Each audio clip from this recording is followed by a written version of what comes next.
Deku, Asta, you always better watch your backs because Gachiakuta just dropped a new shonen MC and he is not here to make friends. Some shows take time to build, not this one. Gachiakuta comes out swinging with zero warm-up, just pure chaos and hatred straight from the jump. Episode 1 throws us into a broken, trash-stacked dystopia. Literally, this dystopia is crazy, and we meet our protagonist, Rudo. He's just creeping through a massive, eerie castle, but right away it's clear that his world is ultra-divided. We have an excess of rich people, and on his side, pure poor.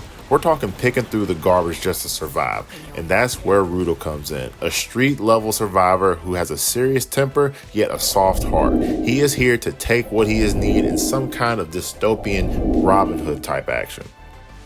Now, he's poor but very loud, and whilst living in the slums, scraping up discarded items of the elite, he has a knack for it. He sees the small flaws and understands that there's more to life than glit and glamour. But even in that trash, Rudo finds his value. Like when he spots a broken bunny doll that he wants to gift to a girl, Chiwa, someone that he really cares about. Rudo is a very temperamental, kind, unapologetically raw type of person, and we learn that after his backstory. We're learning all of this in the very first episode. We also get to find out that his dad was a serious murderer. And that murderer was cast into the pit after being accused of that. We don't know anything about his mom. The only thing we do know about Rudo, also in his backstory, is that he has been being raised by a man named Recto, the only real one left in his family. The setting of the show is filthy, and it's not just visually, it's corrupt to the core. Everything is made from discarded junk. People are living in makeshift homes that are legit built out of trash, and they are stacked on top of each other. And the constant survival pressure has turned everybody against each other. Every single neighbor is a potential threat. And then we meet the Apostles, this elite squad that works for the upper class. They are seemingly powerful, organized, and shady. I'm getting a Kingsguard type of feel whenever I'm looking at these guys. They look at you, they look down at you, and they do not respect you. They walk around in shiny armor with the latest gadgets, and they look to the poor like a disease. Now back to Rudo. Everybody clowns him. He is dirty, he is nasty, and it doesn't help with his appearance. He's got these beady red eyes, a dirty set of oversized gloves. The gloves are smelly, dirty, way too big, but that's all he has. We also learn that Rudo's hands were severely damaged by his father, so they're giving a few inklings of the type of person that he was being built up. They're leaving burn scars all over his hands. Whether it's literal or symbolic, those gloves truly mean more than we are getting let on. There's going to be a deep payoff with that later. And then the final character that we meet is the Masked Man. There's a little twist here, and there's something to it. The mystery figure has been stalking Rudo from the jump. He's in the shadows whenever he's talking to Chiwa. He watches him enter in the palace, and then the Masked Man commits murder, only to frame Rudo. It's cold-blooded, it's dark, the last remaining person of Rudo's life. He is sitting there, and he watches Recto get stabbed in the heart.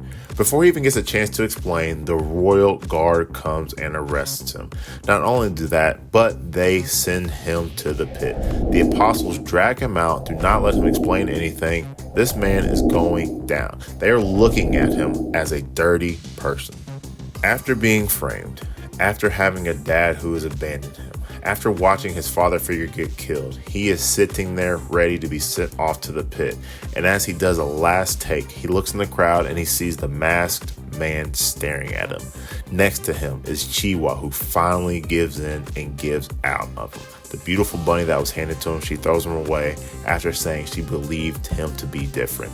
And that's it. That's when Rudo snaps. Dead father, dead adopted father, framed for a murder, exiled by society, and tossed into the same pit where his father vanished.